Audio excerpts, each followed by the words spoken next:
అర్థం చేసుకుంటే మా ప్రాణాన్ని తీసుకుని ఎత్తిపోతారు. మేము నిష్ప్రయోజన వారమా ఎదురు, మేము ఎన్నికైన వారమా ఎదురు, ఇంత బలహీనంగా ఈ పాలసీని గురించి పడవేసుకుంటలేదు.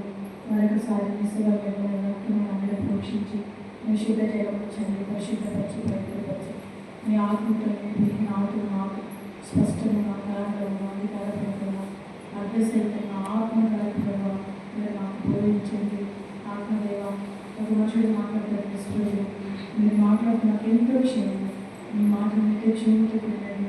దేవా మీ మాటలను నడిపించి, మీ మాటలను పోషించి, మీ మాటలు మమ్మల్ని దేవ సంరక్షించి, మీ మాటలు మా ప్రాణం తెప్పగా చేసి, మీ మాటలు మార్గాలు చూపించి, ప్రభా మీ మాటలు నిత్య జీవనంతో నడిపించి, కనుక నిత్యతో కూడిన మీ మాటలు సైతంగా దాదాగా అధికారపడుతున్నా ఆత్మ ద్వారా నాకు ప్రభావ మీరు మాట్లాడాల్సిందిగా ప్రార్థిస్తున్నాను.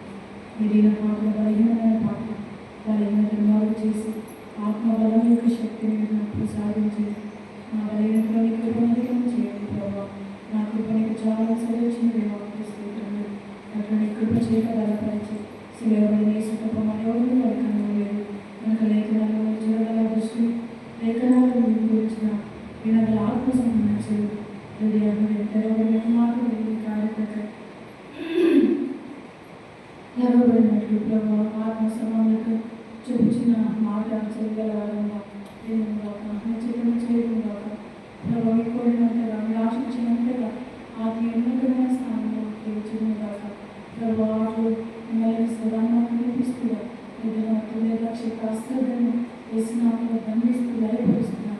దృష్టిని కార్యాలు లయపరచు నీ ఆత్మ సంచారం ఆత్మ నలుపు అభిషేకం పరిణించిన ఆత్మ ప్రభావ ఒక చోటు నిలిచిన ప్రత్యక్షత ఈ సన్నిధిని మేము అనుభవించడం సాధించి అనుభవించి ప్రభావం కృపను చూపిస్తున్నారు.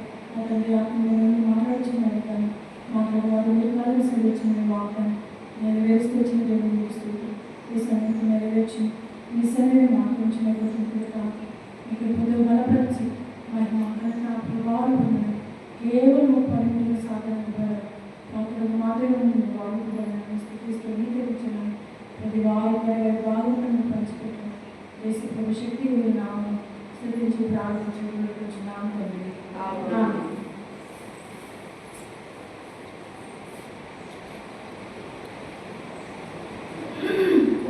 స్తోత్రంలో మనం గత 2 వారాల క్రితము మనం ధ్యానం చేసుకుంటూ వచ్చిన వాక్య భాగము ఏంటంటే 6 కొలల యావలు బోయాజు గారు రుదమ్మకి ఇచ్చిన అనుభవం గురించి మనం ధ్యానం చేశాం. 6 కొలల యావలు కదా, 6 మానవుని సంఖ్య అని మనం ధ్యానం చేశాం. కనుక 6 దినాలు మరి దేవుడు సృష్టిని కలుగ చేశాడు, 7వ దినం విశ్రాంతిని కలుగ చేశాడు. కనుక 7 ప్రభువుకు సంబంధించిన సంఖ్య, ఈ 7 దేవునికి సంబంధించిన సంఖ్య. ఈ 7 అనే సంపూర్ణ సంఖ్యకు ఒక సంఖ్య మాత్రమే తక్కువైంది కదా. ఈ ఒకే సంఖ్య మన ప్రభు అయిన యేసుక్రీస్తు వారిని మనము చూస్తూ వచ్చాం. ఆయన 7 దీపస్తంభం మన మధ్య సంచరించేవాడు కదా, 7 నేత్రములు కలిగిన వాడని కూడా మనము చూస్తూ వచ్చాం. 7 కొమ్ములు గలవాడు కదా, ఆయన 7 కొమ్ములు బలములు చూపిస్తున్నాయని, ఆయన జ్ఞానము కదా ఏమిస్తుంది, ఆయన నేత్రములు జ్ఞానము తెలియజేస్తుందని మనం చూస్తాం. 7 దీపస్తంభం మధ్య సంచరించేవాడు కనుక 7 సంపూర్ణ సంఖ్య. ఈ 7 సంపూర్ణమైన సంఖ్య మానవుని జీవితంలో సంపూర్ణము చేయబడటానికి యేసు ప్రభువు వారు మన జీవితంలో ప్రాముఖ్యమైన వ్యక్తి అయినాడు. లోకంలో 6 విధమైన అనుభవాల లోకంలో ఎన్ని ఉన్నా సంపూర్ణమైన ప్రభు మనలో లేకపోతే అంత సున్నా. అందుకని సమరయ స్త్రీ తన జీవితంలో యేసు ప్రభు వారు ఆమెతో మాట్లాడుతున్న సంభాషణలో నేను ఎన్నడూ దాహము కొనకూడనట్లు ఈ నీళ్లు నాకు వచ్చింది, అయితే నేను ఈ నీళ్ళు నీకు ఇవ్వాలంటే నీ పెనిమిటిని నువ్వు పిలుచుకొని రామన్నాడు. నాకు పెనిమిటి లేడు అని అసలే చెప్పగలిగింది. అయితే ప్రభు వారు అన్నారు కదా, పెనిమిటి లేడన్న విషయము వాస్తవమే, అయితే నీకు 5 పెనిమిట్లు ఉండేవి, ఇప్పుడు ఉన్నవాడు కూడా నీ వాడు అంటే 6 తన జీవితము మిళితమైపోయింది. కానీ తన జీవితంలో సంతృప్తి లేదు, నెమ్మది లేదు, క్షేమము లేదు, సంతోషం లేదు, ఆదరణ లేదు. అట్టి దౌర్భాగ్యమైన స్థితిలో యేసు ప్రభు వారు సంపూర్ణుడిగా సమరయ జీవితంలో ప్రవేశించారు. ఆ ప్రభు వారిని తన జీవితంలో ఎప్పుడు చేసుకుందో ఆమె జీవితము సంపూర్ణ సంతోషం, సంపూర్ణ ఆనందం, సకల సంతోషములకు కారణభూతుడైన దేవుడు తన జీవితంలో ఆధారంగా ఉంటూ వచ్చాడు. ఆమె పాపపు కుండను విడిచి సృష్టికర్త అయిన దేవుని సంపూర్ణమైన ప్రభువును ఆమె కలిగిన స్థితిని మనము చూస్తూ వచ్చాం. అంతేకాకుండా ఈ 666 యేసు ప్రభు వారు సంఘాన్ని తీసుకుని వెళ్ళిన తర్వాత భూమి మీదకి వచ్చే 666 ఇది యేసు ప్రభుని ఎరగని వారు విడవబడిన వారికి జరిగే వేయబడే సంఖ్య. ఎవరైతే ప్రభువుని నమ్మరో, విశ్వసించారో, హృదయం ఇవ్వరో, రక్షణ పాపక్షమాపణ అనుభవానికి రారో వారి జీవితాలలో ఈ 666 వారు విడవబడతారు. ప్రభు వచ్చినప్పుడు వారు ఎత్తబడరు, ఎందుకంటే వారి జీవితాలకు మారు మనసు లేని కారణంగా. ఈ విడవబడిన వారందరి జీవితాల్లో 3.5 సంవత్సరాలు మామూలు శ్రమలు అంటే 3.5 సంవత్సరాలు మహాశ్రమలు, మొత్తం 7 సంవత్సరాల శ్రమల కాలంలో ఈ 666 అనే మహాశ్రమల కాలంలో వేయబడుతుంది. విడవబడిన వారికి ఎవరికైతే ఈ ముద్ర వేయబడుతుందో వారికి మాత్రమే సకల అంటే రేషన్ పోషణ కొరకైన అనుమతి పొందగలుగుతారు. ఈ 666 లేని వారు వారికి ఏమీ కూడా వినబడదు. ఈ 666 వేసుకున్న వారి మీదకి 7 విధములైన ఉగ్రత పాత్రలు వారి మీదకి కుమ్మరించబడతారు. కనుక ఈ స్థితి నుండి తప్పించబడాలంటే ఇప్పుడు యేసుక్రీస్తున్న వారికి శిక్ష విధియో లేదు. ఆయన సంపూర్ణమైన దేవుడు. ఈ సంపూర్ణుడుగా ప్రభు వారు వారి సమరయ స్త్రీ జీవితంలో ఎప్పుడైతే వచ్చారో ఆమె జీవితం ఈ ఉగ్రత నుండి తప్పించబడింది. ఉగ్రత నుండి ఆమె కాపాడబడి వచ్చింది. కనుకనే సంపూర్ణమైన ప్రభువు మన జీవితాల్లో అవసరం. ఈ రూతమ్మ తన జీవితంలో సంపూర్ణుడిగా బోయాజు గారిని తన జీవితంలో పొందుకుంది. ఆమె జీవితంలో సంపూర్ణత ఆయన ఎదుకు వెళ్ళినప్పుడు ఆ కళ్ళ మీద సంపూర్ణముగా ఆయన సన్నిధిని అనుభవిస్తూ వచ్చింది కదా. బోయాజు తన కొంగును పరిచింది. ఆమె జీవితంలో పరిచిన తర్వాత ఒకరు చూడకముందే వారు వెందరకల్ని లేచి రూతు తన పురముకు వెళ్ళింది, అత్తగారి దగ్గరికి వెళ్ళింది. మరి బోయాజు పురద్వారం ఎదుగు వెళ్ళారని మనం చూసాం. కనుకని ప్రభువారు పరలోకంలో ఉన్నారు, ఆయన సంఘం నీవు నేను ఈ లోకంలో ఉన్నాను. యేసు ప్రభువారు ఈ లోకానికి వచ్చారు, మరణించారు, భూస్థాపన చేయబడ్డారు. ఆయన మనకు విడుదలను విమోచనం కలిగజేశారు. ఆయన మనకు పాపక్షమాపణ అనుభవం ఇచ్చారు, నిరీక్షణను ఇచ్చారు, సంఘాన్ని ఇచ్చారు, సాహసాన్ని ఇచ్చారు, పోషిస్తున్నారు, భద్రపరుస్తున్నారు, వాగ్దానాలు ఇస్తున్నారు. ఆదరణ దేవుని సన్నిధిలో పొందగలుగుతున్నాం. అయితే ఆయన పురద్వారంకు వెళ్ళాడు అంటే ఆయన తిరిగి సమాధానం నుండి లేచి పరమునకు వెళ్ళాడు. వెళ్ళిన ఈ బోయాజు పరమ బోయాజు ప్రభు మరలా పురము వద్దకు వెళ్ళిన మరి రూతమ్మతో తాను వివాహం ఆడబోవడానికి సిద్ధపరచబడుతూ ఉన్నారు. తాను చేయవలసిన ధర్మమును జరిగించడానికి బోయాజు గారు సిద్ధపడుతున్నారు. కనుక ప్రభైన యేసుక్రీస్తు వారు కూడా పరమునకు వెళ్ళాడు. ఆయన వెళ్ళేటప్పుడు తన శిష్యులతో చెప్పారు, నేను వెళ్తాను, నేను మరలా వస్తాను, మీ కొరకు నేను స్థలము సిద్ధపరచవచ్చును. కొంచెం కాలం మాత్రమే నేను మీతో ఉంటాను, కొంతకాలం నేను మీతో ఉంటాను. నేను చెప్తున్న ఈ మాటలు మీకు దుఃఖకరంగా ఉంటాయేమో, కానీ తర్వాత మీరు సంతోషిస్తాను. ఇవన్నీ యోహాను సువార్త 16వ అధ్యాయంలో మనం చూస్తూ వచ్చాము. కనుక ఈ ప్రభువారు ఇలాగ నిరీక్షణనిచ్చి వాగ్దానాలనిచ్చి ఈ లోకంలో అంతవరకు నేను మీతో కూడా ఉంటా. అయితే మీకు ఈ లోకంలో ఎన్ని శ్రమలు వచ్చినా మీరు శ్రమలలో భయపడవద్దు, ఆధైర్యపడవద్దు. లోకంలో మీకు శ్రమ కలుగును, ఆయన ధైర్యం తెచ్చుకోండి, నేను లోకంలో జయించున్నాను. కనుక మీ కొరకు నేను వెళ్ళి స్థానం సిద్ధపరచా వెళ్తున్నాను. కనుక ఈ సందర్భాన్ని ఈ మాటలన్నీ కూడా బోయాజు రూతు నుండి ఎలాగైతే పురద్వారం ఎదుర్కొ వెళ్ళారో ప్రభువైన యేసుక్రీస్తు వారు కూడా ఈ లోకంలో మరణించి సమాధి చేయబడి తిరిగి లేచి ఆయన పరమునకు వెళ్ళారు. ఇప్పుడు రూతు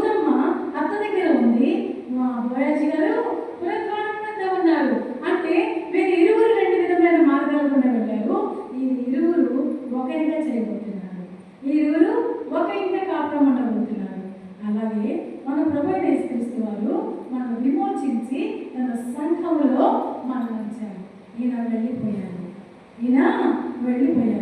ఆయన తిరిగి రాబోతున్నాడు. ఏకాంగులుగా, మనల్ని సంసారులుగా, కుటుంబీకులుగా ఆయన వివాహం ఆడబోతున్నాడు మధ్యాకాశంలో. దాని కొరకై ఈయన పురద్వారములకు వెళ్ళారు. ఇది మనం 2 వారాల క్రితం మీటింగ్లో ధ్యానం చేసిన వాక్య భాగాలు. కనుక ప్రభు వస్తానన్నాడు. ఇప్పుడు ఆయన కొరకు మనం ఏం చేస్తున్నాము? ఎదురు చూస్తున్నాం. ఇప్పుడు మనం చూస్తున్న ఈ వచనాలలో 16వ వచనంలో అతడు 6 కొలల యావలు కొలిచి ఆమె భుజం మీద నుంచగా ఆమె పురంలోనికి వెళ్ళాడు. ఆమె తన అత్త ఇంటికి వచ్చినప్పుడు అత్త, నా కుమారి నీ పని ఎప్పుడు జరిగానని అడగగా ఏమంటుందంటమ్మా? నా కుమారి నీ పని ఎలాగ జరిగింది? నీవు అనుకున్నది జరిగిందా? నీవు ఏ ఆలోచనతో వెళ్ళావో ఆ పని జరిగిందా అని అత్తగారు ఎవరు అడుగుతున్నారు? ఇక్కడ కోడలు రోజుతో మాట్లాడుతున్న సందర్భంలో ఆమె తన అత్తతో చెప్తుంది. ఏం చెప్తుంది? పొలంలో ఉన్న వారి కోసం గురించి చెప్తుందా? పొలంలో పనిచేసే వారి గురించి చెప్తుందా? పొలంలో పరిస్థితుల గురించి చెప్తుందా? పొలంలో ఎవరు ఎలా ఉన్నారో అని చెప్తుందా? కాదు. ఈమె ఎవరిని గురించి చెప్తుందంటే బోయాజీ గారి గురించి చెప్తుంది. ఎవరి గురించి చెప్తుందమ్మా? బోయాజీ గారితో ఆమె గడిపిన అనుభవాలు, ఆ బోయాజీ గారితో కలిసిన అనుభవాలు, ఆ బోయాజీ గారితో చేసుకున్న నిబంధన, ఆ బోయాజీ గారితో చేసిన ప్రమాణము, ఇవన్నీ కూడా తన జీవితంలో ఏం చెప్తుంది? ఇప్పుడు తన అత్తతో చెప్తుంది. చెప్తూ ఏమంటుంది చూడండి. ఆమె తన అత్త ఇంటికి వచ్చినప్పుడు తన మరి నీ పని ఎప్పుడు జరిగినదని అనగా ఆమె ఆ మనుష్యుడు ఏంటమ్మా? ఆ మనుష్యుడు తనకు చేసినదంతయో తెలియజేసింది. ఆ మనుష్యుడు అంటే రూతు జీవితంలో దేని చేత నింపబడినారు? దేంతో నింపబడింది రూతమ్మ అంటే బోయాజు గారితో నింపబడింది. ఆమె పొలంలో ఉన్న వ్యక్తులతో నింపబడలే, పరిస్థితులతో నింపబడలే, మనుషులతో నింపబడలే, పనిచేసిన పనివారి గురించి ఆమె నింపబడలే, లేకపోతే చేరి పోసిన తొట్టిలో ఉన్న నీళ్ళ గురించి ఆమె మాట్లాడటంలే, ఆమె కొరకు ఏర్పాటు చేసిన భోజన వస్తువుల గురించి ఆమె చెప్పడం లేదు. కానీ పొలంలో జరిగే ఏ పరిస్థితులు కూడా ఆమె ఏది కూడా చెప్పడం లేదు. ఏది చెప్తుందంటే బోయాజుతో తను గడిపిన సందర్భాలను మాత్రమే చెప్తుంది. దేవుని బిడ్డలారా, ఆ మనుష్యుడుతో చేసిన కార్యం, ఆ మనుషునితో కలిసి ఉండిన అనుభవాలు కనుక అతను ఎవరంట? ఆ మనుష్యుడు. ఈ మనుష్యుడు 2వ అధ్యాయంలో ఈ మనుషుని పేరు బోయాజు. ఈ 2వ అధ్యాయంలో ఈ మనుషుడు ఎవరంట? బోయాజు. 3వ అధ్యాయంలోకి వచ్చేసరికి ఆ మనుష్యుడు. కనుకనే ఈ మనుష్యుడు దేవుడుగా పరలోకములో మన కొరకు దేవుడుగా ఉండి ఈ లోకానికి మనుష్యుడిగా వచ్చాడు. ఈయన దేవుడుగా దేవుని తండ్రితో ఉండిట విడిచిపెట్టకూడని భాగ్యమని ఎంచుకొనక మనుషుని రూపము దాల్చి, మానవ రూపాన్ని దాల్చి, ఫిలిప్పీయులకు రాసిన పత్రిక 2వ అధ్యాయంలో ఈ మాట మనం చూస్తామండి. ఫిలిప్పీయులకు రాసిన పత్రిక 2వ అధ్యాయం 7వ వచనం.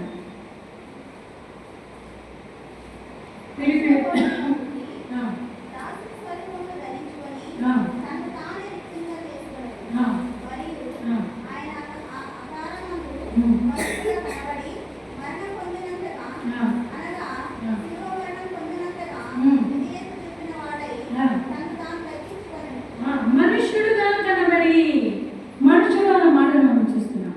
ఈయన ఎవరైనా మనుషుడు. ఈ మనుషుడు ఎవరు? పరమ బోయాజు. 2వ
పిలోత వారు అంటారు. రండి యోహాను సువార్త 19వ అధ్యాయం. యోహాను సువార్త 19వ అధ్యాయము. యోహాను సువార్త 19వ అధ్యాయం 5వ వచనం. 19:5. తాముల కిరీటములు మూలాలకు వస్త్రములు ధరించిన వాడై యేసు వెలుపలికి రాగా పిలాతు ఇదిగో ఈ మనుష్యుడు అని వారితో చెప్పాను. ఎవరంటమైనా ఇదిగో ఈ మనుష్యుడు. పిలాతు ఆయన గురించి చెప్తున్నాడు. ఈయన దేవుడు, ఈయన ఈ లోకంలోకి ఎలా వచ్చాడు? మనుష్యుడిగా ఈ లోకానికి వచ్చాడు. ఈమె మనుష్యుడిగా వచ్చిన సందర్భాలు ఆయన గురించి రాయబడి వచ్చాయి. పాత నిబంధనలో కూడా యెషయా గ్రంథము 52వ అధ్యాయంలో మనం చూస్తాం. యెషయా గ్రంథం 32వ అధ్యాయం. రండి యెషయా గ్రంథం 32 2వ వచనం. యెషయా 32:2.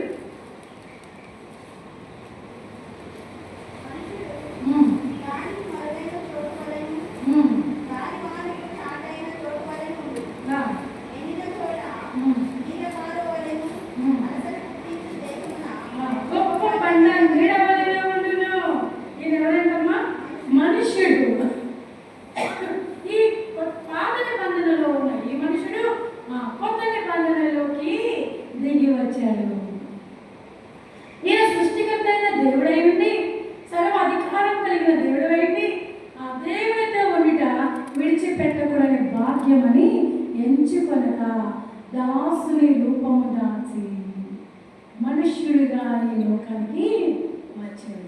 అందుకని ఈ మనిషిని కూర్చి ఎవరు చెప్తున్నారు? రూతమ్మ తన అత్తగారికి చెప్తుంది. ఆ మనుష్యుడి యొక్క నేనేమో పొందానో చెప్తాను.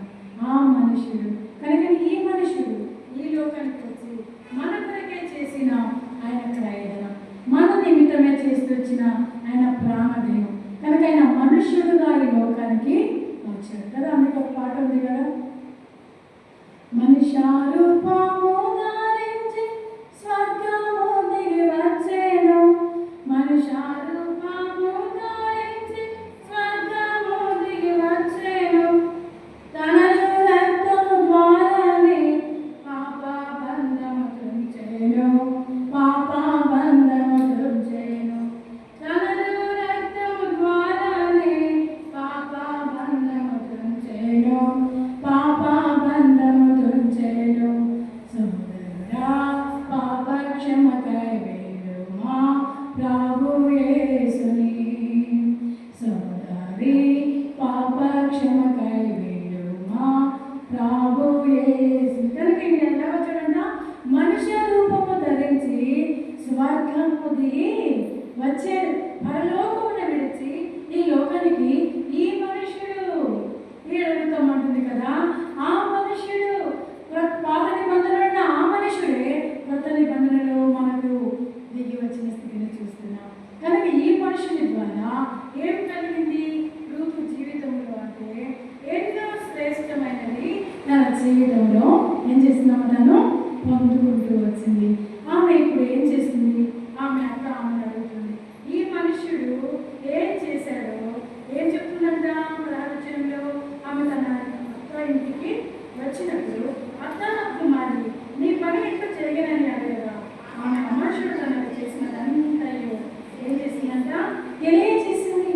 ఆ మనుషుడు చేసిందంతా కూడా ఏం చేసిందంట అంటే అత్త తనను అడుగుతుంది, ఏమమ్మా రూతమ్మా నీ జీవితంలో ఆ బోయాజు దగ్గరికి వెళ్ళావు కదా, ఆయన నీ ధర్మాన్ని జరిగించే విషయంలో ఏం చెప్పాడు, ఏం చేస్తానన్నారు, ఆయన నీతో ఏమైనా వాగ్దానం ఇచ్చాడా, ఆయన నీతో ఏమైనా నిబంధన చేశాడా,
చేత అంగీకరించబడినదిగా ఆమె యొక్క చెంగు ఆమె మీద బోయాజు పరిచాడు.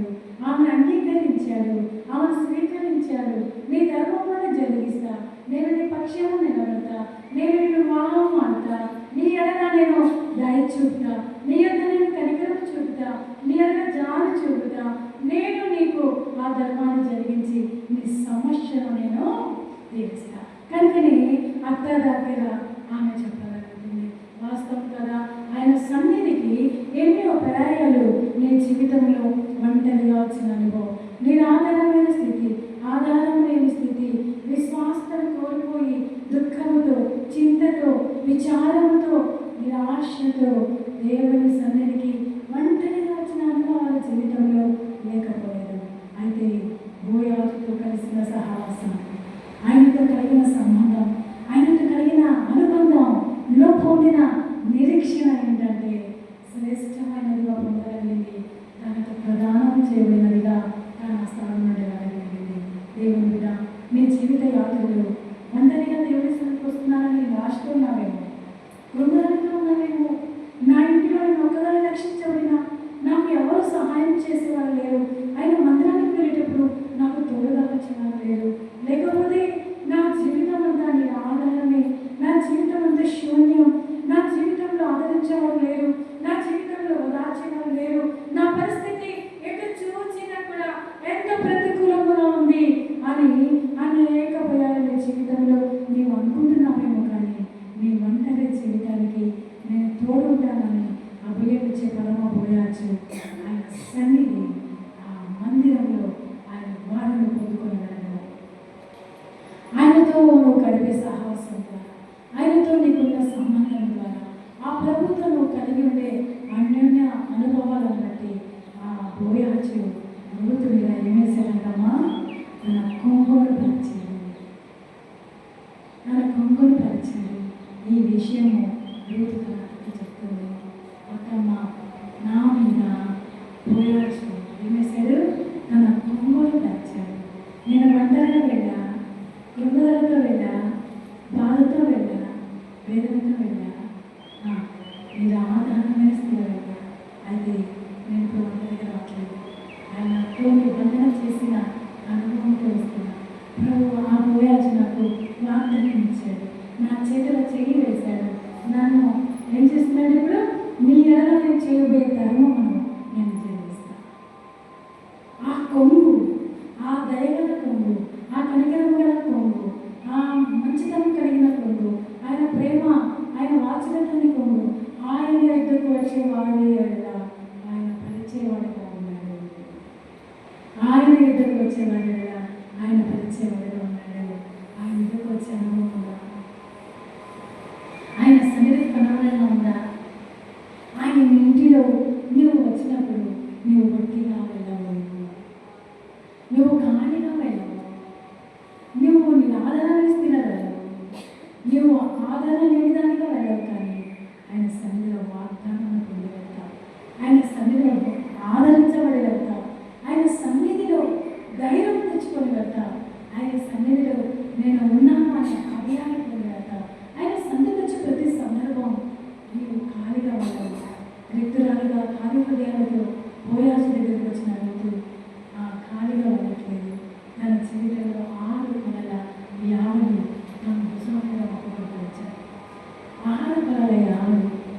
ఎన్ని కొలలమ్మా? ఒక పిరికిడి కాదు, 2 చేతుల పిరికిళ్ళు కాదు, ఇవి సరిపోవు.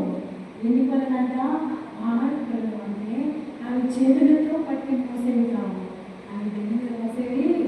భుజం మీద మోసేవి. మన ప్రభు దగ్గరికి వచ్చిన వారి జీవితాలలో ఆయన ఇచ్చే దీవెనలు ఎలాంటివంటే మోయ శక్యం కానీ, మోయ శక్యం కానీ.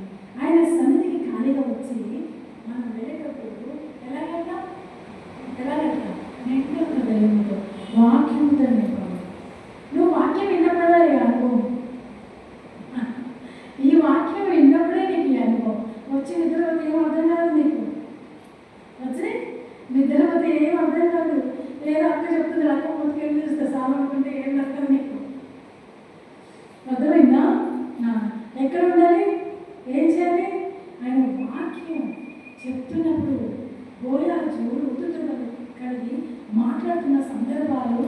సమయాలు తన జీవితంలో ఎంత శ్రేష్టమైనవో, ఎంత ప్రశస్తమైనవో అని మర్చిపోలేకపోతుంది. అందుకు బోయాజుతో నింపబడింది. తన హృదయము ఎవరితో నింపబడింది? బోయాజుతో నింపబడింది. అందుకే అత్తగారు అమ్మను వెళ్ళిన పని ఏమైందంటే ఏమి చెప్పడంలే, కానీ ఆ బోయాజుతో గడిపిన అనుభవాలు మాత్రమే చెప్తాను. అందుకని మన హృదయాలకు కూడా దేవుని సన్నిధికి వచ్చినప్పుడు దేవుని చేత నింపబడాలమ్మా. ఏమో ప్రభుతో నింపబడాలి, ఆయన వాక్యంతో నింపాలి. ఆమె వెళ్ళి అయ్యోకి వెళ్ళి ఆమె కట్టుకున్న చీర, ఏమో కట్టుకున్న చీర, ఆమె ఏం ధరించింది, ఎవడేం ధరించింది ఏమో, ఇలాంటివన్నీ నువ్వు చూస్తే ఇక్కడ నుంచి ఏ స్థితితో వచ్చావో అదే స్థితిలో వెళ్తావు. నీవు ఒట్టిగా వెళ్ళిన దానివి, వచ్చిన దానివి, నింపబడినదిగా వెళ్ళాలంటే ఏం కాదు. ఇప్పుడు ఆయన వాక్కు ఏంటి, ఆయన సన్నిధిలో ప్రభు ఏం వాగ్దానం ఇస్తున్నాడు, ప్రభు ఏ మాటలు నాకు మాట్లాడబోతున్నాడు, నా స్థితిగతిని గురించి ప్రభు ఏం చెప్పబోతున్నాడు, ఆయన నాకు చేసే నిబంధన ఏంటిది, ఆయన నన్ను ఆదరించే ఆదరణ ఎలాంటిది, ఆయన నడవ చూపుతున్న కృప ఎలాంటిది, ఆయన నా మీద పరిచే కొవ్వు ఎలాంటిది, తన జీవితం అనుభవించింది ఆయన గురించి చెప్పగా ఉండలేకపోతుంది. నీవుకి నీవు వెళ్ళినదని తెలియదా? ఆయనతో నేను గడిపిన అనుబంధం ఏంటో ఏంటో శ్రేష్టమైనది. ఆయన ఇద్దరు తీసుకుంటారు. ఆయన పిరికిలు కాదు కదా, 6 పిల్లలు ఉంటుంది. నా కుటుంబంలో ఒకవైనంత బరువు నాకు 6 పిల్లల భుజం మీద పట్టేవాడు. అంటే ఆయన సన్నిధికి వచ్చేవాడిని ఆయన మట్టి చేతులతో ఎప్పుడు పంపించదు. అయితే నీవు ప్రభు మీద దృష్టి పెట్టినప్పుడు, దేవుడి వాక్యం మీద రక్షణ వచ్చినప్పుడు, ఆ ప్రభుత్వం నింపబడినప్పుడు, ఆ ప్రభు నుంచి వాక్కు నీ హృదయంలో నింపుకున్నప్పుడు నేను వెళ్ళగలుగుతావు.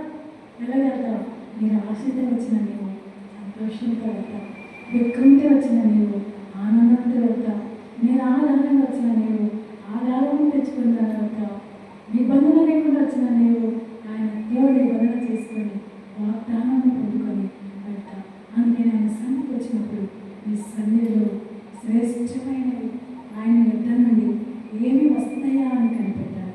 ఈ మనుషుడు ఏం చెప్తున్నాడు? ఆ దేవుడే మనుషుడిగా ఈ లోకానికి వచ్చి ఆయన నాకు ఏమి ఇవ్వబోతున్నాడు. ఇప్పుడు బోయాజు దగ్గరికి వెళ్ళినప్పుడు బోయాజు గారితో ఆ రాత్రి ఆయనతో ప్రధానం చేయబడింది. ఎంత ఆదరణ పొందిందో కదా, ఎంత నిరీక్షణ తెచ్చుకుందో కదా, ఎంత వాగ్దానం పొందిందో కదా. ఆయన ద్వారా ఒక వాక్కును తీసుకుంది, రాజంతో వెళ్ళింది. వెళ్ళినప్పటి నుండి ఎప్పుడు బోయాజుతో కలవబోతానో అన్న ఆశ, అపేక్ష తన హృదయంలో ఏమవుతుంది? వరలిపోతుంది కదా. ఏసైని నమ్మిన నీ జీవితంలో, ఏసైని పొందుకున్న నీ జీవితంలో, ఏసై సన్నిధిలో ఏమి అనుభవిస్తున్నావో, ఆయన అయితే ఏమి పొందుకుంటున్నావో, ఆయన సన్నిధిలో పొందుతున్న ఆదరణ ఏంటో, వాగ్దానం ఏంటో, నిరీక్షణ ఏంటో, విశ్వాసం ఏంటో, ఆయన సన్నిధిలో పొందిన వాటి చేత నింపబడి ఎలా వెళ్ళగలుగుతున్నావో దాన్ని బట్టి ఏం చేస్తావు? జరిగినదంతయో చెప్పగలిగిన ఋతువులే నీ జీవితం కూడా ఉంటుంది. అందుకే నేను సన్నిధిలో ఏదో నింపబడాలి, చెప్పండి, నేత నింపబడాలి. ఆయన సన్నిధిలో ఆయన వాక్కుతో నింపబడాలి, ఆయన వాగ్దానంతో నింపబడాలి, ఆయన ఆదరణతో నింపబడాలి. ఆయన సన్నిధి, ఆయన ముఖకాంతి, ఆయన ప్రసన్నత, ఆయన సన్నిధిలో దయ, ఆయన సన్నిధిలో కనికరం, ఆయన సన్నిధిలో మంచితనం, ఆయన సన్నిధిలో చూపుతున్న ప్రేమ, ఈ వాక్యంతో ఆయన సన్నిధిలో నువ్వు పొందుకొని వెళ్ళాలంటే నీ జీవితం వట్టి చేతులతో వచ్చి నిండు హృదయంతో వెళ్ళగలిగాను దేవుడు కూడా. అందుకని ఆమె జీవితంలో ఆ బోయాజు గారి ద్వారా ఏది పొందుకున్నదో ఆమె ఏం చేస్తుందంట? ఆమె పొందుకున్న ప్రతిదీ కూడా ఏం చేస్తుందంట? చెప్పగలిగేదిగా ఉంది. కనుక ఆయన సన్నిధికి వచ్చిన నీవు కాలి హృదయంతో వెళ్ళడము ప్రభుకి మాత్రం ఇష్టం ఉండదు. ఆయన చేత నింపబడాలి, ఆయన వాక్కుతో నింపబడాలి, ఆయన వాగ్దానంతో నింపబడాలి, ఆయన ఆదరణతో నింపబడాలి, ఆయన సన్నిధి, ఆయన ముఖకాంతి, ఆయన ప్రసన్నతతో నింపబడాలి. తద్వారా నీ జీవితం ఏతో నింపబడుతుందో అదే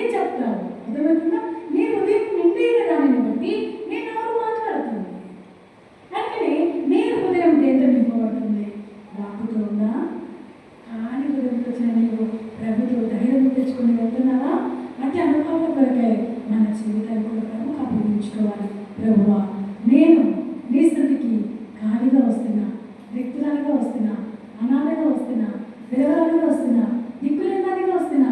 ఆదరించేవారు లేరు, ఓదార్చేవారు లేరు, ఆదరణ పొందడానికి ఎటు అవకాశాలు లేవు, ఎటువంటి ఆధారాలు లేవు. అయితే నీ సన్నిధికి వచ్చినప్పుడు శ్రేష్టమైన నీ సన్నిధి, నీ ప్రసన్నత, నీ వాగ్దానం నేను పొందుకొని వెళ్ళినట్లు నీ సన్నిధిలో, నీ సన్నిధితో నేను నింపబడడానికి నాకు సహాయించి, అట్లు ఆత్మ సంబంధంగా నీతోని సహవాసం కలిగడానికి నాకు సహాయించి, అట్లు ప్రభు సన్నిధిని నీ చేతులు పొందగలిగితే ఎంత శ్రేష్టమైనవి ఆయన సన్నిధిలో పొందుతామంటే, అందుకని ఆమె తన జీవితంలో ఏం పొందుతున్నదో ఏం చేయగలుగుతుంది. ఇప్పుడు కీర్తన 60 కీర్తన 60 అండి, కీర్తన 66:16 నుంచి.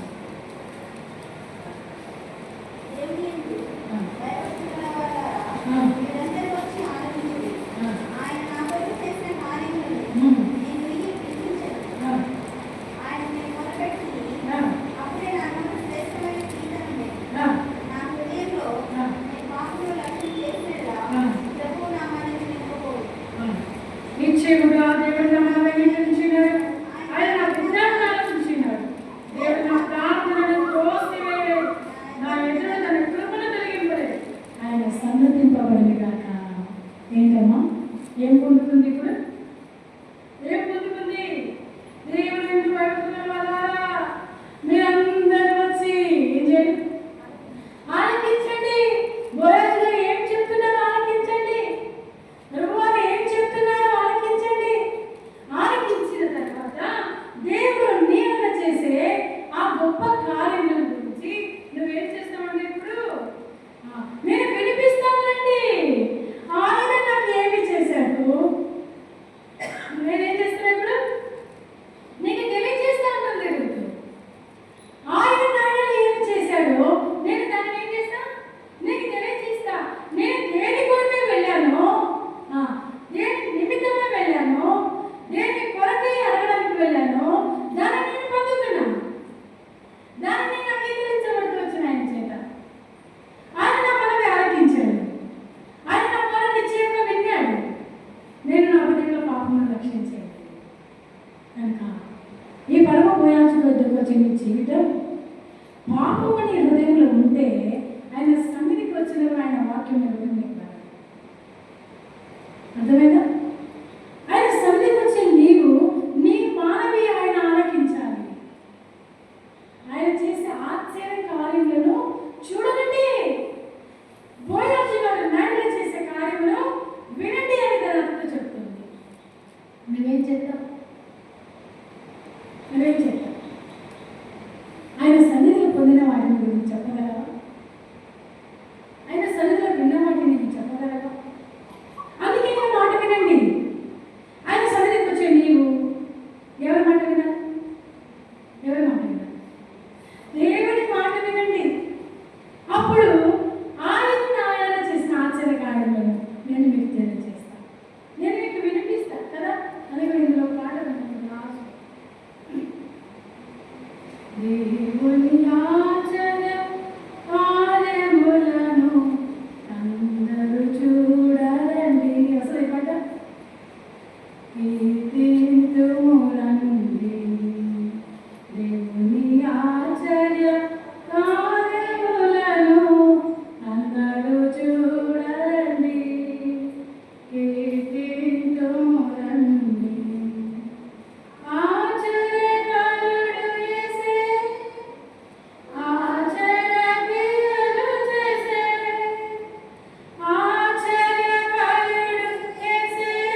ఆశ్చర్యకార్యాలు భూతం వెళ్ళి ఏం చేస్తుంది ఇప్పుడు బోయాజులతో కూడిన ఆశ్చర్యకార్యాలన్నీ కూడా చూడండి, వినరండి.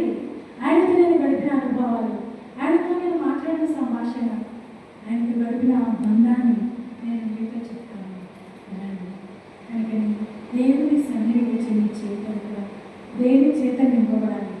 ఆయన మాట వింటున్నప్పుడు ఆయన మాటలు ఆశ్చర్యకార్యాలు, ఆయన మాటలు అద్భుతాలు చేస్తాయి, ఆయన మాటలు సూచకత్వాలు చేస్తాయి, ఆయన మాటలు ఏం చేస్తాయి కుష్ఠరోగిని ఆయన మాట విని ఆయన ఎదురుకు వచ్చిన కుష్ఠరోగి ఏమయ్యాడు? స్వస్థత పొందాడు. ఆయన మాట విన సమరయ స్త్రీ ఏం పొందింది? నిత్య జీవాన్ని చూసి పొందుకొని వెళ్ళింది. ఆయన మాట విని ఆయన ఎదురుకు వచ్చిన రక్తస్రావం కలిగిన స్త్రీ ఏం పొందింది? స్వస్థత పొందగలిగింది. ఆయన కనికరములు ఉన్నాయి, ఆయన జాలి ఉంది. ఆయనకు వచ్చి నీ జీవితంలో గొప్ప అద్భుతాలు చూడాలంటే గుడ్డివాడు ఆయన ఎదురుకు వచ్చాడు. ఏం చేయవచ్చున్నావు? నేనేం చేయాలనుకుంటున్నావు? అయ్యా నేను దృష్టి పొందవచ్చున్నా, నీ మాట చెప్పిన నీకు దృష్టి కలుగుతుంది. ఆయన ఎదురుకు వచ్చి ఆయన మాట విన్నప్పుడు ఏం కలుగుతుంది? అద్భుతాన్ని చూస్తా, ఆశ్చర్యకార్యాలు చూస్తా, మహత్కార్యాలు చూస్తా. అందుకే ఆయన సన్నిధిలో ఎలాంటి స్థితిలో వచ్చావో అలాంటి స్థితిలో వెళ్ళడం ద్వారా ఏ ఆశ్చర్యకార్యం ఎవరికి చెప్పాలి? ఆయన సన్నిధికి వచ్చిన నీవు ఆయన వాక్కు, ఆయన మాటలు వినడం ద్వారా పొందుకున్న వాటిని, అనుభవించిన వాటిని అందరితో కూడా ఏం చేస్తావా? చెప్తా, అందరితో చెప్తా. అందుకని ఆయన మాట వినండి. యెహోవాను భయపడగలగాలి. మీరు అందరూ చేయించాలి. ఆయన మాట వినండి. కనుక ఆయన మాట విండి మన జీవితాలలో ఎన్నో శ్రేష్టమైనవి అద్భుతాలు మనము చూడగలుగుతాం. అందుకని ఇక్కడ ఏం జరుగుతుందంటే చూడండి, 10వ వచనంలో మొదటి లైన్లో నీవు వట్టి చేతులతో నీ అత్త ఇంటికి వెళ్ళద్దు. ఏమ్మా? ఆయన సన్నిధికి వచ్చే నీవు వట్టి చేతులతో ప్రభు నేను పంపడానికి ఇష్టపడ్డాక అర్థమవుతుందా? నేను చెప్పి మాట్లాడుతూ ఇద్దరు తూగుతున్నావా? ఆయన సన్నిధికి వస్తే వట్టి చేతులతో నేను పంపాడు.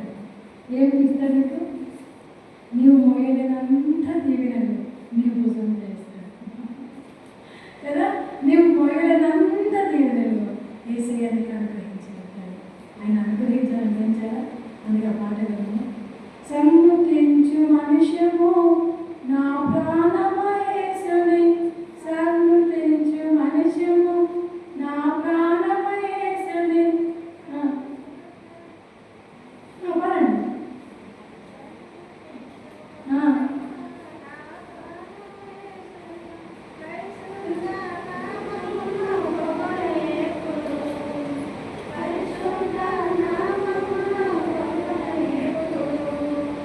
వంటెవరు దీవెనలు వీపున మోపే, వంటెవరు దీవెనలు ఏమిస్తానంట ఆయన?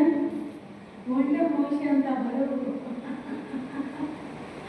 ఆయన సన్నిధికి వచ్చే వారికి భుజం మీద పెట్టుకుంటున్నామంటే నువ్వు చేత బరువు పట్టలేవనే కదా. నువ్వు చేత పట్టడానికి భరించలేనప్పుడు ఆ బరువు ఎక్కడ పెట్టుకుంటావు? భుజం మీదకి ఎత్తుతావు. అంటే ఆయన సన్నిధికి వచ్చే వారి జీవితాలలో ప్రభు వారికి ఇచ్చే దీవెనలు 6 కొలల ఆవులు సంపూర్ణమైన ప్రభువు నువ్వు భరించలేనంత దీవెనలు నీ భుజం మీద పెట్టి పంపిస్తాడు. అయితే ఆయన సన్నిధిలో నువ్వు ఏం చేయాలి? ఆయన సన్నిధిలో ఆయన మాట వినడానికి నేర్చుకోవాలి. ఏం చెప్తున్నాడు ప్రభు? ఈరోజు జరుగుతుంది, ఏం నేర్చుకున్నాను? బైబిల్ స్టడీలో ఏం నేర్చుకున్నాను? ప్రేయర్ మీటింగ్లో ఏం నేర్చుకున్నాను? ఆన్లైన్ ప్రేయర్లో ఏం నేర్చుకున్నాను? ఏ మాట? ఆయన మాట, ఆయన ఆశ్చర్య కార్యాల గురించి చెప్పాలంటే ఆయన మాట వింటేనే కదా అద్భుతాలు చూస్తావు, ఆశ్చర్యకార్యాలు చూస్తావు, మహత్కార్యాలు చూస్తావు. అందుకే ఆయన మాట మందిరంలో ఏం జరుగుతుంది, ఎవరు ఏం చేస్తున్నారు, ఎవరు ఎలా ఉన్నారు, ఎవరి అధికారం, ఎవరి పెత్తనం, ఏ రోజు మనకి ఏం కావాలి? మనకి అమ్మో ఆయనకు చాలు, నేను ఆశ్రయిస్తా అంటే చాలు కదా. నిన్ను ఆశ్రయించు వారికి నీదు ప్రేమతో ఏమంటారా ఆయన ప్రేమతో నింపుతారు. ఓ ప్రభుని కౌగిటలలో చేర్చుకో, నేను వదలి ఎటు పోయేదా, నేను వదలి ఎటు పోయేదా. ఓ ప్రభు నీతోనే నేను రాలయా, ఓ ప్రభు నాతోనే, నీతో నేను ఉంటా, నీ మాట నేను వింటా, నీ ఆశ్చర్య కార్యం నేను చేస్తా, నీ అద్భుతాన్ని నేను చూస్తా. అందుకు నీ సన్నిధికి నేను వస్తాను. ఆయన సన్నిధిలో ఎంతోమంది ఆదివారం ఎప్పుడు చూస్తుంటారేమో, ఎందుకు వస్తున్నారో నాకు అర్థం కాదు. యాంత్రికంగా వస్తున్నారు, పిల్లలకి ఆడుకుంటున్నారు, యాంత్రికంగా వెళ్ళిపోతున్నారు. అందుకే నాకు చిన్నలు వెళ్ళిపోతున్నారులే ఉంటే వాళ్ళు దీవెనలు పిల్లలు పొద్దులకు పడి పిల్లలు పొద్దులని ఇక్కడికి వచ్చి కొట్టులాడదాము. ఆ పిల్లలు ఆ కాళ్ళ గజ్జలు ఒకటి వేస్తారు, సైతాన్ గజ్జలు కదా, సైతానే గజ్జలు వేసుకునేది, ముందు వేసుకుంటారా గజ్జలు? తెలుసా నీకు ఆ విషయం? కాళ్ళ గజ్జలు ఎవరు వేసుకునేది? మేము ఇంతకుముందు వెలిచేమలో సేవ చేసేటప్పుడు అందరూ మందిరం ఎండాకాలంలో అందరూ రోడ్డు వేసుకుని అందరూ ఆ మందిరానికి ఆపోజిట్లో ఒక విగ్రహం ఉంది. అక్కడ ప్రతి సంవత్సరము ఏమంటారు జాతర చేస్తారు. అక్కడ గొర్రెల రక్తము వధించబడుతుంది. ఆ నాయుడు అక్కడ దగ్గర మందిరం ఇంటే మధ్యలో రోడ్డు కావున ఈ విగ్రహం పూజలన్నీ జరుగుతుంటాయి. అన్నింటి దాటిందంటే కాళ్ళకి వచ్చి నేను వింటుంటా, పిల్లలు చెట్టు భయపడతారేమో, పిల్లలు వింటుంటారు మమ్మడాడు చెట్టు కనపడతారేమో అనుకుంటారు, అన్న వింటుంటారు అమ్మ చెట్టు భయపడతారేమో అని, అందరూ వింటున్నాం. ఆ శబ్దము వెళ్ళు మన శబ్దము అందరూ వింటున్నాం. తర్వాత ఆ స్థలం ఖాళీ చేసి వచ్చిన తర్వాత అందరూ దాని గురించి మాట్లాడుకుంటున్నారు. ఇదిగో మీరు 12 దాటిందండి, ఒక శబ్దం వినబడింది, మీకు గమనించారా? మమ్మీ అవును మమ్మీ, మీరు మా శబ్దం వినడానికి వెళ్ళుకొని వెళ్ళాను మమ్మీ, కాళ్ళ గజ్జలు శబ్దం మమ్మీ. ఎవరు వేసుకున్నారు కాళ్ళ గజ్జలు? దెయ్యాలు వేసుకునే కాళ్ళ గజ్జలు. ఆ పిల్లలకి వేసి అటు ఇటు తిప్పుతుంటే ఎంత డిస్టర్బెన్స్. ఎక్కడ పనిచేస్తుంది మన గురువు? దెయ్యాలు వేసుకునే కాళ్ళ గజ్జలు, పూర్వాలు యుద్ధానికి వెళ్తే కట్టే గజ్జలు.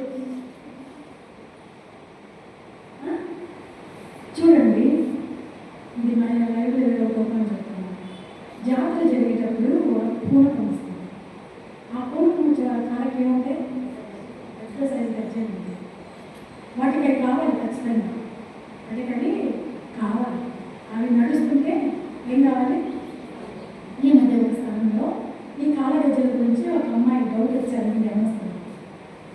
ఆంటీ కాళ్ళ గజ్జల గురించి మన సందర్భం పోతే కానీ సందర్భం వచ్చింది ఎవరో చెప్తా, ఎక్కడ ఆపారో నాకు ఆ పాయింట్ అందియాలి, తర్వాత గుర్తుపెట్టుకుని.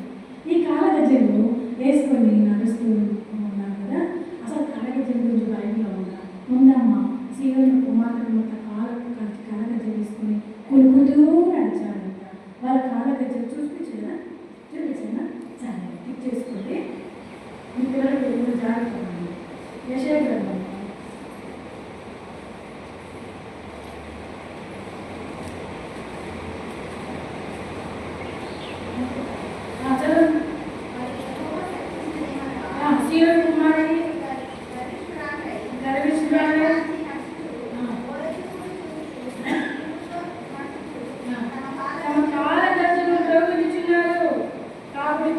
7 మాటలు నడినెత్తి మీ ఇంటికి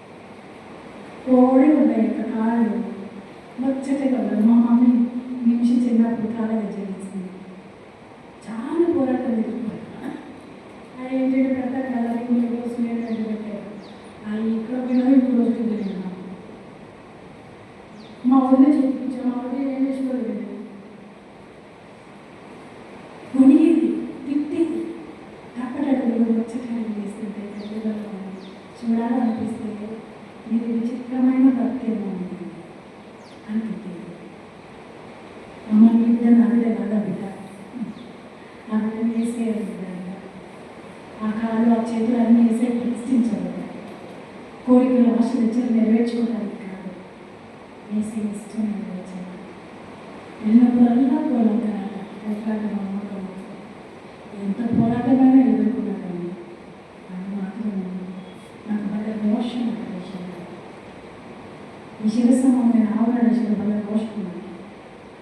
నా బిడ్డలకు ఏదైతే నన్ను చదువుకున్నా చూసి కడుపులో సంగబిడ్డలను వాళ్ళు ఎంతమంది సేవకులుగా వేస్తున్నారు, ఏమి మాత్రం వేస్తారు అని మన నిమిషం బయటకు రెఫరెన్స్లన్నీ నాకు మమ్మీ వాళ్ళు మళ్ళీ మాట్లాడుతున్నారని మాట్లాడతారు అని చెప్పి రెఫరెన్స్లన్నీ తీసుకొని వెళ్ళి ఆ సంగతి బాగా మాట్లాడాలి కాబట్టి అందుకని అక్కడ చదివింది మందిరంలో చదవకాలం ఉంది విషయం. అప్పుడు పెద్ద సంవత్సరం ఉంది, మాదివారం వెళ్ళేది మందిరంలో అందరినీ చేసేది. సంవత్సరానికి వస్తున్నారని మాకు వస్తున్నారు మంచిగా బట్టలు వీళ్ళని నాన్నకి ఎక్కించారు. వాళ్ళకి కచేరీ చేశారు. అన్నదమ్ముల మందిరంలో కూడా అటాక్ చేసింది అక్కడ చదువుతుంది. ఎందుకు చెప్తున్నానంటే తల్లిదండ్రులు శిరసమ్మలు శిరాంశాలు ఇవన్నీ చూడాలా ముచ్చటగా, ఇవన్నీ చూడాలా ముచ్చటగా ఆశిస్తారు. కానీ అయితే వారిని ప్రభు కొడుకులు ప్రతిష్ఠించినప్పుడు ఈ లోక సంబంధమైన ఏది కూడా ఈ లోక సంబంధమైన వాటి మీద ఆశ కోరిక కనుక సీఎం కుమార్తె తమ కాళ్ళకు కట్ చేసుకుని ఏం చేశారంట, గల్లు అని కొడుకుతూ ఇది అక్కడ మాట్లాడింది అనమాట. సహోదరు మాట్లాడితే నేను చెప్పాను, బైబిల్లో ఉందమ్మా ఏస్కేల్ గ్రంథంలో కూడా వేశ్యలు తమ తలకు పూదండలు చుట్టి తమ కాళ్ళకు గజ్జలు వేసి తమ చేతులకు కడియలను వేసుకొని తమ పొరుగులను పరిచి విటగాలను పిలిచారంట. ఏస్కేల్ గ్రంథంలో ఉంది. ఆ రెఫరెన్స్లని నేను చూపించాను. వారు తమ కన్నులకు పాటలు రుద్దుకొని తమ కన్నులు పెద్దదిగా చేసుకున్నారు. అన్నీ ఉన్నాయి బైబిల్లో. ఈ రెఫరెన్స్ అన్నీ నేను చూపించాను. ఆ అమ్మాయి వెంటనే వేసుకున్న కాళ్ళకు తీసేసింది. అతను నాకు కాళ్ళ జోలి గురించి తెలియజెప్పాను అంటే వాళ్ళ అత్త వరుస. ఈ రిటర్నింగ్ సందర్భంగా అందరం కలుసుకున్నాం కదా, తనకు డౌట్ ఉంది కాళ్ళ గురించి, కాళ్ళ కచ్చే గురించి. బైబిల్ ఎక్కడ ఉంది నాకు చూపించు. ఆ రెఫరెన్స్ని చూపించాను. ఎందుకు చెప్తున్నా రండి ఇప్పుడు మన సబ్జెక్ట్లోకి. ఎందుకు చెప్తున్నా ఎందుకు చెప్తున్నా గర్లన్నా శ్రద్ధ ఎక్కడొచ్చింది అర్ధరాత్రి వేళ. ఇవి ఎవరు వేసుకున్నారు? ఇప్పుడు దయ్యాలు వేసుకున్నారు, వేషలు వేసుకున్నారు, గుర్రాలు పెట్టుకున్నారు. అలాంటివి వేసుకుంటారా ఆ పిల్లలు? ఆ మందిరంలో వేసుకుని కూడుకుంటే ఎంత చిరాకు, నాకు ఎంత పిసుకో. ఆ వాక్యం వినకుండా చేస్తున్నారు. అక్కడ కూర్చున్న వాళ్ళు వ్యాఖ్యలే అంతంత మాత్రం. ఈ శబ్దాలు ఆ పిల్లలు అలా వాళ్ళనిపిస్తారు, ఇలా వాళ్ళనిపిస్తారు. ఆ నీళ్ళ కొడుకోవాలి ఏం దగ్గరికి వెళ్ళి కొన్ని నీళ్ళు మందులు తీసిస్తే పోతే వాళ్ళు అక్కడ వదిలేస్తున్నారు. ఆ నీళ్ళన్నీ వేస్ట్ చేస్తున్నారు. ఎంత డిస్టర్బెన్స్ కదా ఆయన ఇంటిలో. కనుకని ఆయన సన్నిధికి వచ్చినాక దేవుని నింపబడాలి, ఆలోచించిన కదా. ఆయన దీవెనలతో నింపబడాలంటే ఇలాంటి మాట చేత కలవరం కలిగించే పరిస్థితులలో మనం ఉంటాం. ఆయన సన్నిధికి వచ్చినప్పుడు మన మనస్సు, మన ఆలోచన, మన హృదయ ధ్యానం ఆయన మాట మీదకి వెళ్ళినప్పుడు యెహోవా చేసే కార్యములను చూడా. ఆయన నాతో చేసిన కార్యం, ఆయన నాతో చెప్పిన మాట, ఆయన నాలో చేసిన అద్భుతకార్యం, ఆశ్చర్యకార్యం, ఆయన చేసే నిబంధన, ఆయన ఇచ్చే వాగ్దానం, నాయన నేను పొందుతున్న వాటిని చూడాలండి, చూడాలి. కనుకని ఆ దీవెన నీకు కావాలా అంటే ఆయన సన్నిధిలో కూర్చున్న నీవు దీవెన కొరకే ఆయన ఏమి చెప్పనైనారో నీకు ఇష్టపడాలి. ఆ దీవెన ఆయన సన్నిధిలో కూర్చొని ఆయన మాట ఆశ కలిగి తన ఎదుకు వచ్చేవాడి ఎలా ఆయన ఏం చెప్తాడట. రోమా అండి, రోమా 10:12 వచ్చింది. రోమా 10:12. రోమా 10:12.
రక్ష నీ ప్రేమలో అధికం కావాలి. అలాగా వారిద్దరూ కూడా వాగ్దానాలు పొందిన వారుగా ఆ స్థలం నుంచి తను వెళ్ళగలుగుతుంది. ఆయన సన్నిధికి వెళ్ళినాక అభయం పొంది తన ఎదురుకు వచ్చి వారిని ఆయన ఏమైనా కూడా నేర్చుకుంటాడు. ఆయన ఎదురుకు వచ్చి వారిని ఆయన చాలా చుట్టాలంట. ఆయన కనికరం చూడడానికి ఆయన వేచి ఉన్నాడంట. యెషయా 30 అధ్యాయం, యెషయా 30 అధ్యాయం, యెషయా 30 అధ్యాయం.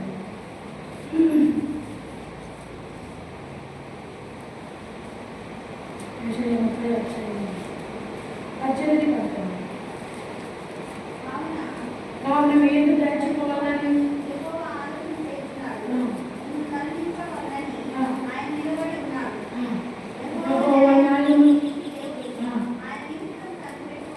ఆయన నిమిత్తం కనిపెట్టుకున్న వారందరూ ధన్యులు. జీవనంలో శరీరంలోని ఒక జనము కావడం ఉండదు. జనమ నీకు ఏమాత్రం కనీయుడు ఆయన మొరవిని నిశ్చయముగా ఆయన నీ మాట వినగానే ఉత్తరించే ఋతమ్మ మోయాజుని అడుగుతుంది, అయ్యా నా ఎడల జరగాల్సిన ధర్మాన్ని జరిగిస్తావా? ఎప్పుడైతే ఋతు బోయాజుకు అడుగుతుందో బోయాజు ఋతు చెప్పిన మాట వెంటనే విన్నాడు. ఆయన ఋతు మీద దయ చూపాలని, ఆయన ఋతు మీద కరుణించాలని ఆయన ఏం చేస్తాడంట? వేచి ఉన్నాడంట.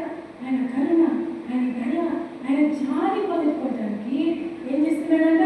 వేచి ఉన్నాడు ఋతమ్మకి ఇవ్వడానికి. ఆమె కన్నీరంతా కూడా ఏమైపోయిందంట?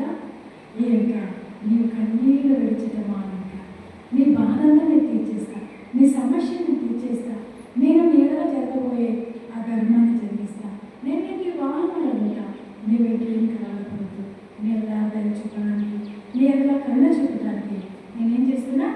నిలబడి ఉన్నాను.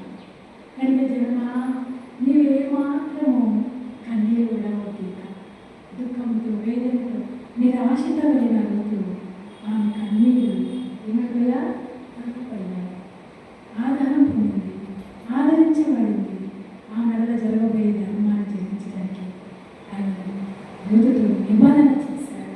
అంతేకాదు ఇచ్చిపోయాక అంటాడు కదా, ఏమంటాడు?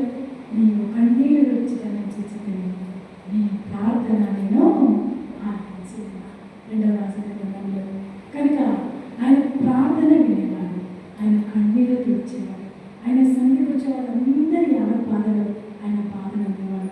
అయితే ఆయనతో నీకున్న వ్యక్తిగత సంబంధం ఎలా ఉంది? ఆయనతో నీకున్న సాహసం ఎలా ఉంది? ఆయనతో గడపడానికి నీకు ఎంత ఇష్టం ఉంది? ఆయనతో కలిగి ప్రార్థన చేయడం కొరకే ఆశ అపేక్ష నీ హృదయంలో ఉందా? అందుకే శూలమి కాదు, నన్ను కలగపెట్టద్దు, నన్ను కలగపరచొద్దు, నీ ప్రేమకు ఇచ్చి పుట్టేంత వరకు కూడా నేను ఆయనతో ఉంటాను. 2 అధ్యాయంగా వచ్చింది. 2:7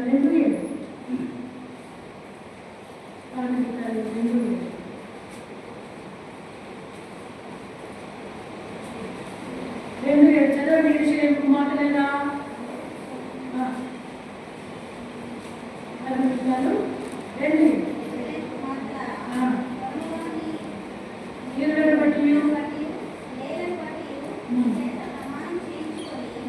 ప్రేమకు ఇష్టం వరకు మీరు లేకపోయు కలత కలచకే వినడమే అంటే ఏంటి ఆశ? ఆయనతో నేను ఉండే సంబంధాన్ని, ఆ ప్రభుత్వం నేను గడిపే అనుబంధం, ఆ ప్రభుత్వం నేను కలిసిన సహవాస విషయమే నన్ను మీరు కలత పెట్టాలండి. నన్ను డిస్టర్బెన్స్ చేయొద్దు. నాకు ప్రేమ ఎంత వరకు ఆయనతో నేను గడుపుతాను. నన్ను లేకొద్దు. చూడండి, ఆయనతో గడిపే సంబంధం. ఆ ప్రభువారు లేదా శూలమికి ఇక్కడ గడుపుతున్న అనుభవాలలో ఆమె కలత పెట్టే ఇవే మాటలు అదే మనం చూస్తాము. 3వ అధ్యాయము 5వ వచనంలో సేమ్ మాట ఉంది.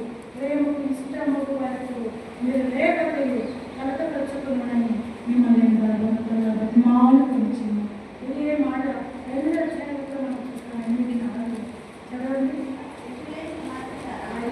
మాట్లాడారా నేర్చుకోండి.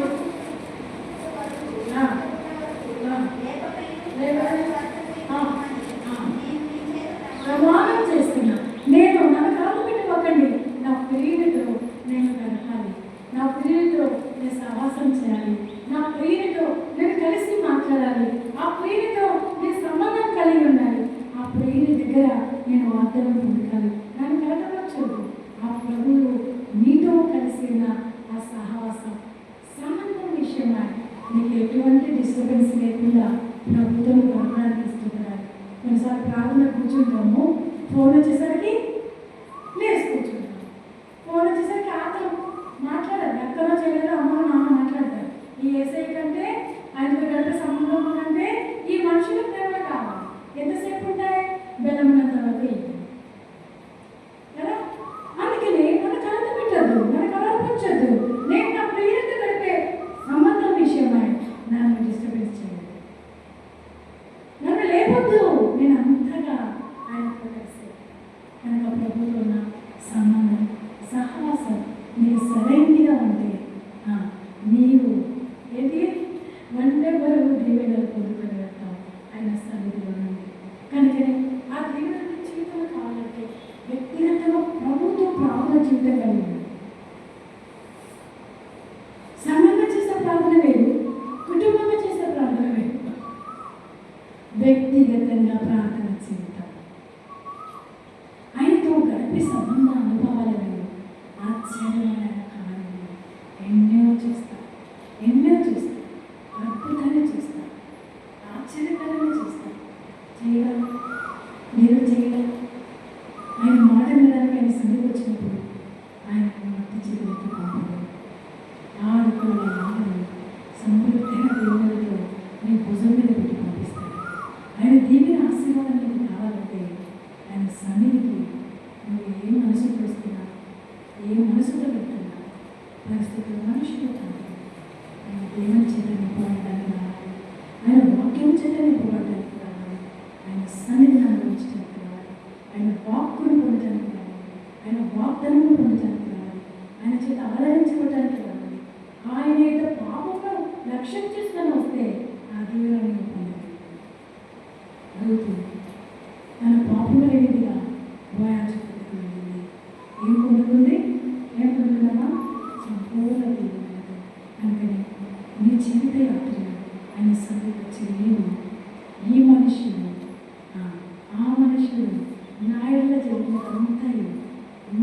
జరిగించినదంతయో నేను చెప్తాను. కనుకని ఈ దేవాది దేవుడైన ప్రభువే మనుషుల ఇంట్లోకి వచ్చి నీకు ఏమి చేశాడు, నీకేమి ఇచ్చాడు? నీకు రక్షణ ఇచ్చాడు కదా, అపక్షమాపణ ఇచ్చాడా, నిత్యమ తరగతి ఇచ్చాడా, ప్రసిద్ధపరిచాడా, ఆయన గ్రంథం ఇచ్చాడా, సహవాసం ఇచ్చాడా, వాగ్దానం ఇచ్చాడా? ఆయన సన్నిధికి వచ్చినప్పుడల్లా ఆలోచించబడుతున్నావా? దీవెన పొందుతున్నావా? ఎన్నో పొందుతున్నారు కదా, మరి దేని చేత నింపబడుతున్నా? ఏది చెప్పగలుగుతున్నావు? అడిగిన వారికి అందుకే ఎలీషా కుమారులతో ఈ శుభ్రత అంటుంది కదా, ఎలీషా కుమారుడు ఏమిటి అరవడి, ఎందుకు ఇలా పరిగెత్తుతున్నావు, ఎవరు వెతుకుతున్నావు, ఎవరి గురించి వెళ్తున్నావు అంటే అది శూన్యత అంటాడు. నా ప్రియుడు నీకు కనబడ్డాడా? ఈ మార్గంలో నీకు ఎక్కడైనా కనబడ్డాడా? నాకు చెప్పండి. అమ్మ నీ ప్రియుడి విశేషం ఏంటది? నా ప్రియుడు జ్ఞానవంతుడు, నా ప్రియుడు రత్నవంతుడు, నా ప్రియుడు 10,000 గుర్తింపదగిన వాడు, నా ప్రియుడు అతి కాంక్షణీయుడు, నా ప్రియుడు వర్ణనాతీతుడు. ఆయన ఎలా వర్ణించాడు? ఆయన అగ్ని వంటి నేత్రులు కలిగినవాడు, ఆయన అప్రంజం వంటి పాదలు కలిగినవాడు, ఆయన గౌరవంలో ఉండిపోయిన వ్యక్తులు కలిగినవాడు, ఆయన సౌందర్యాన్ని ఆయన నేను ఎలా వర్ణించగలను? నా ప్రియుడు, ఆ ప్రియుడి చేత నింపబడింది. దేవుడుగా నీ జీవితం ఆ ప్రియుడితో నింపబడితే నీ హృదయంలో కూడా ఏమొస్తాయి? వ్యక్తులు వస్తారా? మనుషులు వస్తారా? అసూయ వస్తుందా? ద్వేషం వస్తుందా? వరవడితనం వస్తుందా? పరిస్థితులు వస్తాయా? వాతావరణాలు వస్తాయా? ఏమొస్తాయంటే ప్రియుడు నుండి ఏది నింపబడుతుంది? దాన్ని బయటకు వస్తుంది. నువ్వు దేంతో నింపబడతావు? దాని గురించి ఆయన ఆశ్చర్య కార్యం గురించి ఏం చేస్తా చెప్తా. అందుకని ఆ ప్రభుత్వం కలిసి ఉండే అనుబంధం సహవాసం ప్రార్థన జీవితంలో నువ్వు ఎంత గడపడానికి ఇష్టపడతావో అంతగా ఏమనుకుంటావు? వంటే బరువు దేవుడు ఎంత బరువు అంటే మిగిలినంతా దేవుడు ఆయన సన్నిధిలో పొందుతున్నారు. అందుకని ఆయన సన్నిధి అంటే ఆశ కలిగి ఆయన మాటను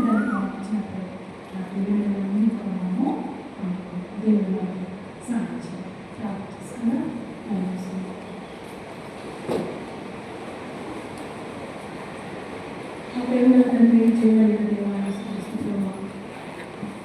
ఈ ఘనమైన కృపమైన సృష్టిని మొదటి స్థితి ఋతువుల 16 వచనములు 3వ అధ్యాయం చదవగలుగుతూ వచ్చారు కనుక ఋతు తన అత్తయ్యకు వెళ్ళినప్పుడు నీకు వెళ్ళవలసిన పని తెలియదా అని అడిగినప్పుడు అసలు తను చెప్పగలిగింది ఏంటంటే బోయాజుతో నింపబడి బోయాజును తెలుస్తున్న సాక్ష్యం, బోయాజు తన నెడల చేసిన నిబంధన, బోయాజు తన నెడల చేస్తూ వచ్చిన వాగ్దానం, బోయాజు తన నెడల చేస్తానని చెప్పిన ధర్మం నెరవేర్చబడి ఆయన తనలో చెప్పిన కనికరం, దయ, మంచితనం, 6 కొలల లాభం ఒట్టి చేతులతో పంపించండి. మరి మీ సందుకు వచ్చేవాళ్ళు నేను ఒట్టి చేతులతో పంపించను. పరలోకంలో దేవుడుగా ఉన్న మీరు మనుషులుగా లోకానికి వచ్చి మానవులుగా మా కొరకే చేసుకొచ్చిన త్యాగం ప్రభావ శిలువలో మరణం చేసి స్థాపించారు. తిరిగి లేచి మీ ద్వారా మాకు గొప్ప పాపక్షేమం మోచన ఇచ్చారు, నీతిమంతులుగా తెచ్చారు. మాకు ప్రభావ శ్రేష్టమైన నెమ్మది, ఆదరణ, సమాధానం మాకు అనుగ్రహిస్తూ వచ్చారు. మేము ఏ పరిస్థితులలో ఏ ఆశలు, క్రూరతలు, బాధలు, సమస్యలు, వేదనతో సంతోస్తూ ఉన్నాను. ఆ సమయాలంతా కూడా నీ మాట, నీ వాక్కు, నీ వాగ్దానం, నీ ఆదరణ, నీ దయ, నీ కనికరం, నీ ప్రేమను పొందుకొని మేము వెళ్తున్నాం. ఇది వాస్తవం. నీ తల్లి ముందు జీవితాలు ప్రభావ ఈ వస్తువులను వెళ్తున్నారు. నిద్రతో జీవుతో ఆత్మీయ మందత్వం కలిగిన కనుకని ఆత్మీయమైన గ్రహం లేకున్నారు. ఈ దినాలు దేవా మీ సందుకు వచ్చేవారిని ఒట్టి చేతులతో పంపించారు. దేవ మోయలేనని